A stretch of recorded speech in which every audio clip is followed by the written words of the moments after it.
In the previous video, we presented the pyramid principle of good solution selling. But that's easier said than done.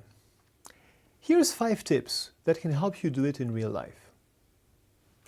First tip, manage a dialogue all along the way. Many problem solvers focus on their final presentation as the key deliverable of their effort. It is important, but it's only the last step in a longer process of communication. Whenever possible, you should plan intermediary checkpoints throughout the problem-solving project. Checkpoints allow you to update the problem owner on the status of your progress and to get useful feedback. At each meeting, you can use the pyramid principle to create a constructive dialogue. First, take a stand based on your tentative conclusions to date. Then, let the audience ask questions. Answer briefly. If they want to know more, give them the details. Second tip, build your pyramid from the bottom up. In theory, you should develop your storyline top-down. Write the core message first, and then put together the cascade of supporting points. In practice, however, the top-down approach is often difficult.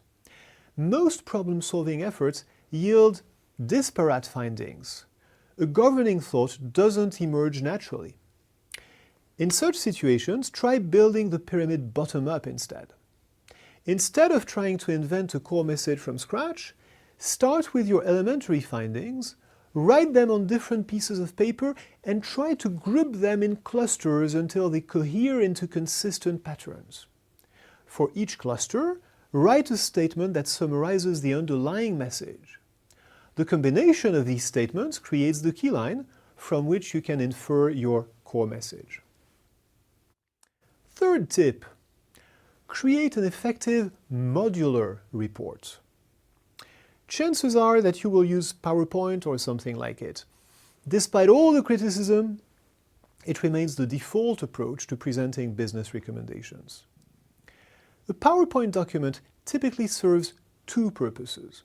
It's a slide deck for your oral presentation, but it's also a written report that you can circulate or leave behind. The first purpose calls for simplicity, the second for detail. You must strike the right balance between the two. To do so, build a modular document that mirrors your storyline. The core message and its supporting key line become the executive summary on the first page. Each key line point with its supporting rationale becomes a section header. Each elementary finding in the storyline becomes a page in the report. With this, you create a report that covers the whole storyline. It's easy then to extract a subset of simplified pages that you will use as visual aids in the meeting. Fourth tip, let the audience absorb the content. Some famous business leaders, such as Jeff Bezos at Amazon, have banned PowerPoint presentations.